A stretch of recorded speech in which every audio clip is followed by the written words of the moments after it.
looking to connect a region of over 600 cultural bridges between our lands.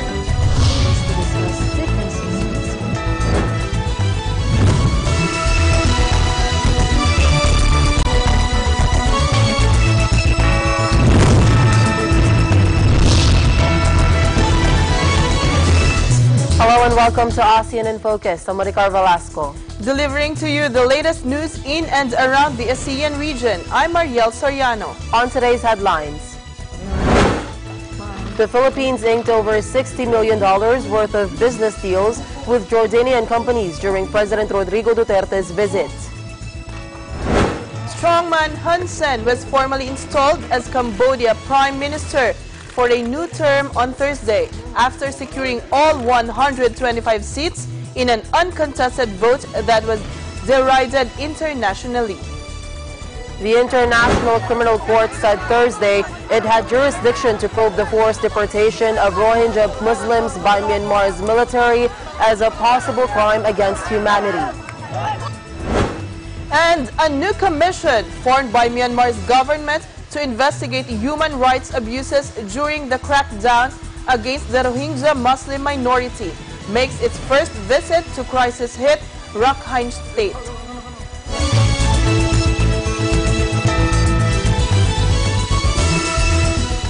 The Philippines inked over $60 million worth of business deals with Jordanian companies during President Rodrigo Duterte's visit. According to Trade Secretary Ramon Lopez, the $60.675 million, the 2 memoranda of understanding and 7 letters of intent are expected to generate over 400 jobs. The 2 memoranda of understanding, on the other hand, were signed between the Philippine Chamber of Commerce and Industry and the Jordanian Chamber of Industry. President Duterte proceeded to Jordan from Israel, where he was on a 4-day official visit. In connection to this, President Rodrigo Duterte said he was willing to send battalions to Jordan to help the kingdom ward off ISIS fighters who have been trying to enter the country. Jordan shares borders with Iraq and Syria and at times finds itself fending off ISIS fighters. Duterte said he would commit his government in the right side of history as he once again blasted the to destroy and kill ideology of ISIS. In May 2017, local terrorists who pledged allegiance to ISIS overran Marawi. Government troops engaged the terrorists in a 5-month-long gun battle, while President Duterte declared martial law in Mindanao, which will lapse in December this year.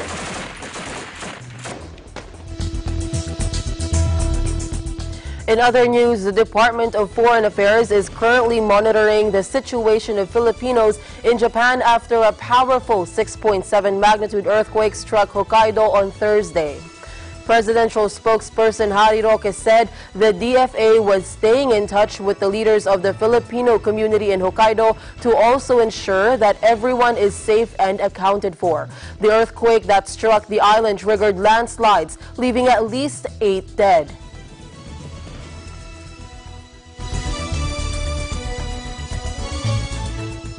Strongman Hun Sen was formally installed as Cambodia Prime Minister for a new term on Thursday after securing all 125 seats in an uncontested vote that was derided internationally. The 66-year-old will preside over a new era of one-party rule in Cambodia after the election in July, criticized by Western democracies as unfair, handed his ruling Cambodian People's Party all 125 seats. The Cambodian National Rescue Party, or CNRP, the only credible opposition, was dissolved in the run-up to the vote with government dissenters and activists arrested. Parliament reconvened on Thursday for the formality of voting Hun Sen back in as Prime Minister, extending his 33-year rule over the country by another 5 years.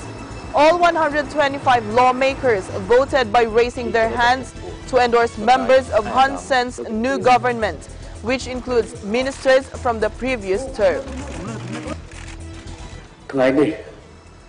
គឺជាទិវាប្រវត្តិសាស្ត្រដ៏សំខាន់មួយរបស់ប្រជាណាចក្រកម្ពុជាដែលរដ្ឋសភា But Hun Sen on Thursday insisted that the poll was free, just, fair, and transparent. During his new term, he pledged to improve public services, the economy, and boost salaries for government workers and civil servants. He blamed unidentified groups with ill actions for trying to veer Cambodia off the path of democracy and rule of law. រដ្ឋសភាខ្ញុំក៏សូមសន្យានឹងធ្វើការបដិញ្ញាជាអឡារឹកចំពោះបងប្អូនជនរួមជាតិនៅទូទាំងប្រទេសថាខ្ញុំនឹងបដូរផ្ដាច់ដឹកនាំស្ថាប័ននីតិប្រណិប័តរបស់ជាតិធានាអនុវត្តឲ្យបានសម្រេចជោគជ័យនៅកម្មវិធីនយោបាយរបស់រាជរដ្ឋាភិបាលដែលជាការសន្និ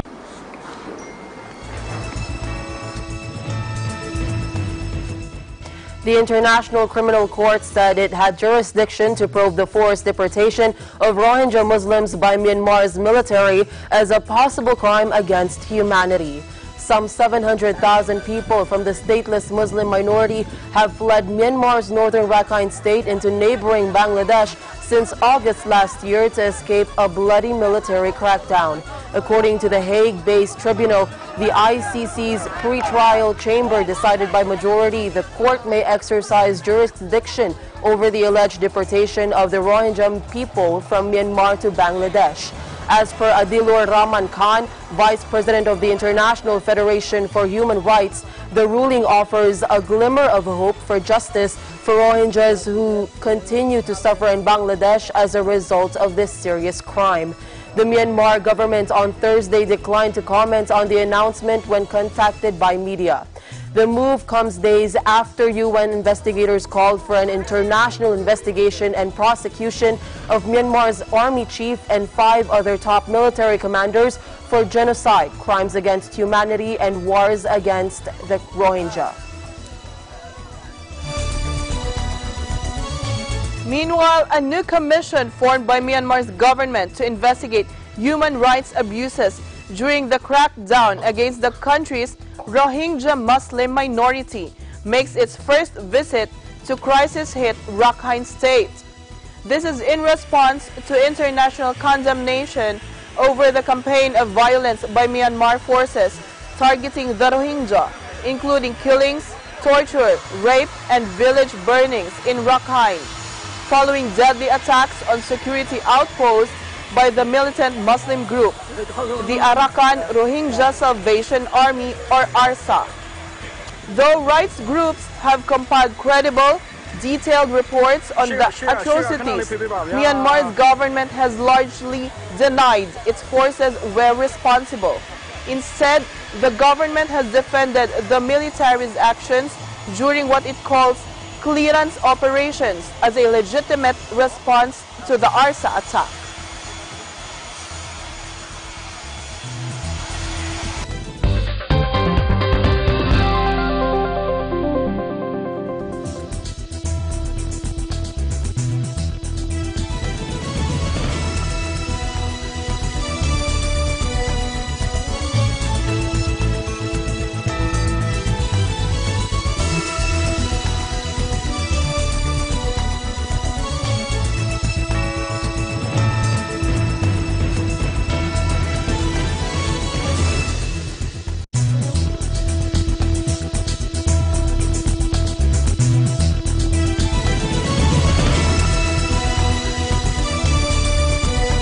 The Video Festival is calling for submission of video entries. The theme is Everyday Heroes. Winners will represent the Philippines. Deadline is on September 21. For details, visit or contact the following.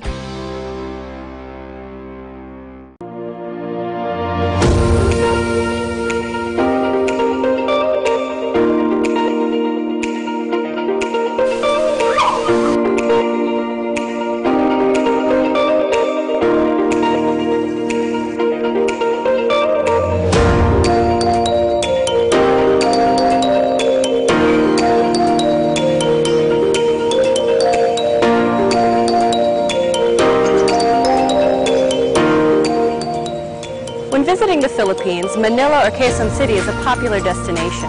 But oftentimes the hustle and bustle of the city can be more stressful on your vacation. So when you feel the need to reconnect to nature or relax again, there's a beautiful oasis just outside of the city called the Garden at Ciudad de Victoria.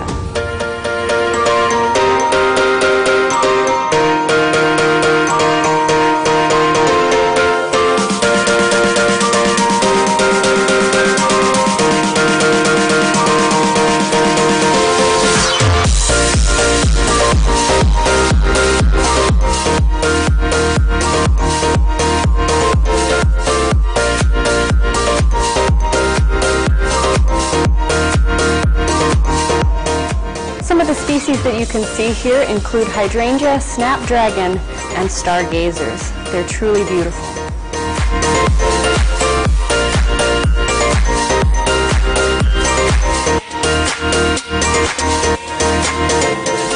The gardens at Ciudad de Victoria are so peaceful, tranquil, and beautiful that it's become a haven for young couples and a very popular venue for engagement photos.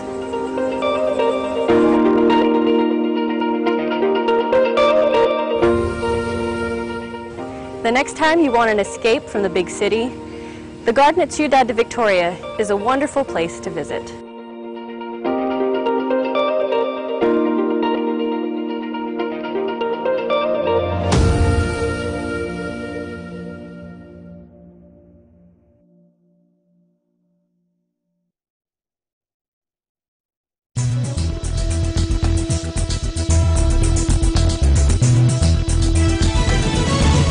Welcome back. At least 2 Philippine senators hailed the Senate's approval of the 1.16 billion peso supplemental budget for dengue patients, including Dengvaxia recipients. According to Senator Richard Gordon, the passage of House Bill number 7449 will help in easing the burden not only of those who were administered the controversial vaccine, but also those of their parents.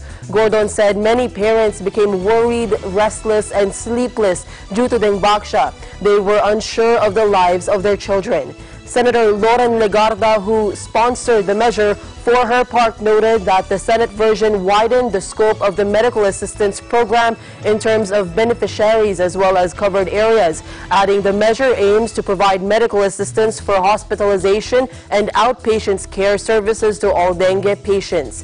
Legarda said the health of people deserve to be on top of government priorities. They need to ensure that dengue patients are helped, processing is fast, monitoring is accurate, and hopefully prevent further deaths and illnesses of those administered with the vaccine.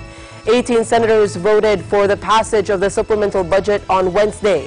Under the measure, the funds for the budget would come from the refunds received from Zuellig Pharma, the local distributor of the Dengvaxia manufacturer Sanofi Pasteur, for the unused vials of the controversial vaccine.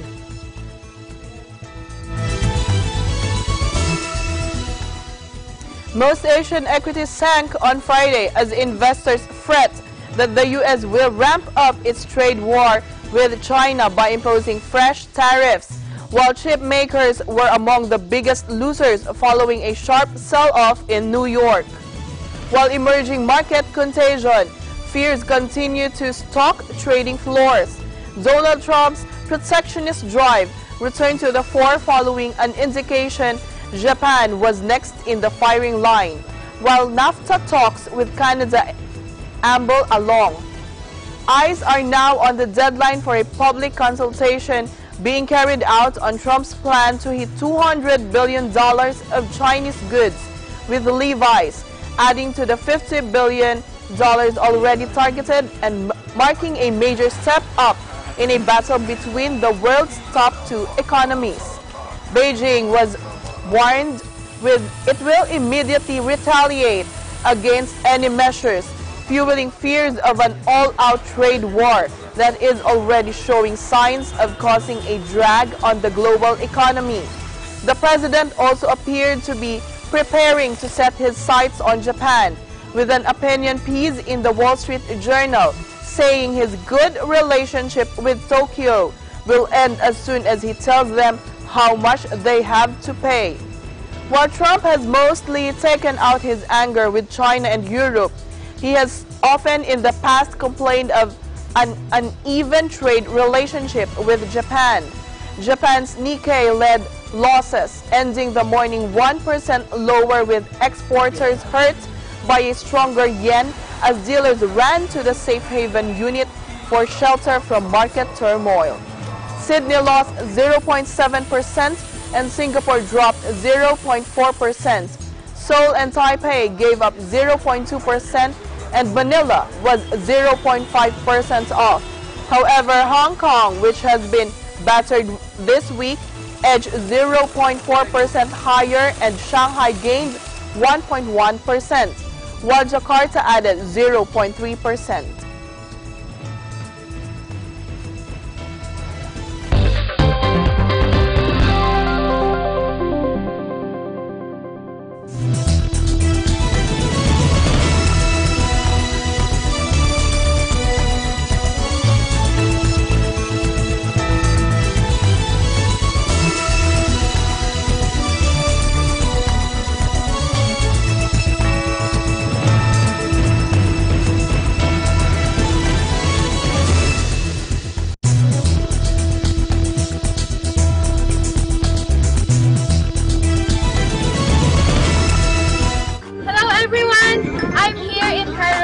At the famous pyramids of Giza.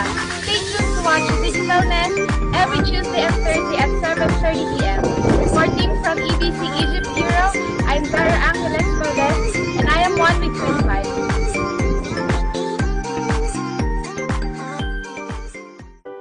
Hey guys, I hope you enjoyed this video. Make sure to leave some love by giving it a thumbs up, and don't forget to subscribe here at EBC Digital Nest so you don't miss any of our upcoming features.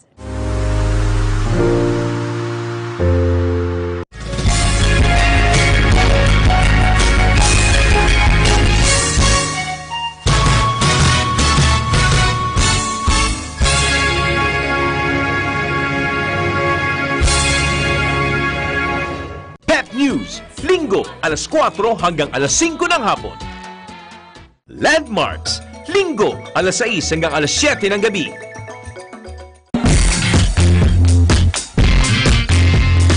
Saan mo pwede i-report yung possible violation ng cybercrime prevention law? Bakit puro yung mga guys ang nagpapakamatay, yung mga girls, parang wala na. Kasi po bilang influencer, dapat hindi ka lang po talaga para sa sarili mo. At narang yata ambisyon nila magkaroon ng online business. Ano yung step ko? Bakong bagay ang step mo ko?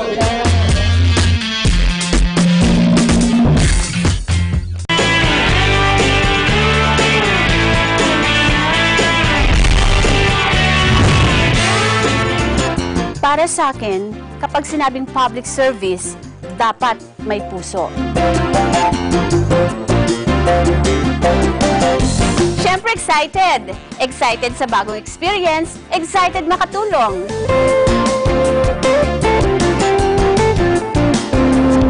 Dapat kapag public service program, approved!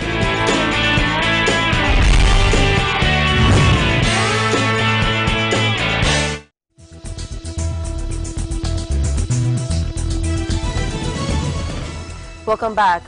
Facebook said it will invest over $1 billion to build a data center in Singapore, its first in Asia, powered by renewable energy and adapted to the city-state's tropical climate. The center is expected to be operational around 2022 and will host Facebook servers and centralize its IT operations to Thomas Furlong, Facebook Vice President of Infrastructure Data Centers. The 170,000 square meter site in the land-scarce city-state will be stacked over 11 stories and will come with custom features to cope with the steamy temperatures which rarely drop below 25 degrees Celsius. These include a new state-of-the-art cooling system which uses water rather than air and will work better in the humidity, as well as a built facade made of perforated lightweight material to allow for better airflow. The company expects it to be run on 100% renewable energy like its other data centers. It will be Facebook's 50th data center worldwide. The young Thai football team, whose terrifying ordeal in a flooded cave captivated the world earlier this year, recounted their memories of their rescue Thursday as they visited a spectacular exhibit chronicling the drama. The interactive showcase in Bangkok's popular Siam Paragon Mall details the efforts made by a multinational group of experts to get the 12 boys and their 25-year-old coach out of Tham Luang Cave in northern Thailand. Among other things, it features a model of the narrow tunnel that divers had to maneuver the boys through as floodwaters rose. Since they were safely extracted 2 months ago, international and domestic interest in them has remained high, with Hollywood movie deals in the works. Thai authorities banned reporters from speaking to the boys in a bid to help them return to normality after the harrowing experience, with media outlets required to obtain permission from the government before approaching them. But Thursday's festivities saw the boys cast into the spotlight as they were interviewed by government spokesman Colonel Werachon Sukonda Patipak. They will also be the focus of a nighttime celebration called United as One, with more than 10,000 people expected to attend, according to authorities. When asked about how their lives had changed after the rescue, Pachak Sutham, the first boy who escaped the cave, said, "Things are the same, but more people know him now." Team captain Duwang Pech Promptep said most of his 300,000 followers on Instagram claimed to be his fans. After an hour-long interview, the boys toured the exhibit, strolling past a model of the stretcher that carried them out. It held a mannequin with an oxygen face mask.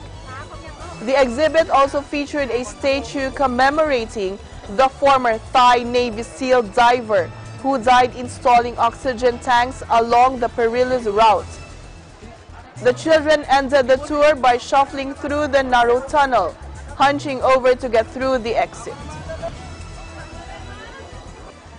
จากตอนแรกที่ว่าจะให้น้องมาร์คนะครับให้กลับมาก่อนให้ออกมาเป็นคนแรกแล้วน้องมาร์คก็คือไม่ได้ออกมาแล้วหลังจากนั้นก็บอกว่าเอาชุดแรกที่วางแผนกันไว้ก่อนน้องมาร์คก็เลยหล่นมาเป็นชุดที่2แล้วพอถึงชุดที่2ปุ๊บก็บอกว่างั้นเดี๋ยวเอาชุดที่วางแผนไว้ก่อนก็ได้หล่นมาเป็นที่3สุดท้ายจากที่เป็นคนแรกสุดก็กลายเป็นคนสุดท้ายครับก็คือน้องมาร์คชอบอุปกรณ์ที่ต่างชาติมาช่วยเราถ้าไม่ได้อุปกรณ์เหล่านั้นก็คิดว่าเด็กทั้ง13คนก็คงไม่รอดเพราะว่าประเทศไทยยังไม่มีประสบการณ์อย่างนั้น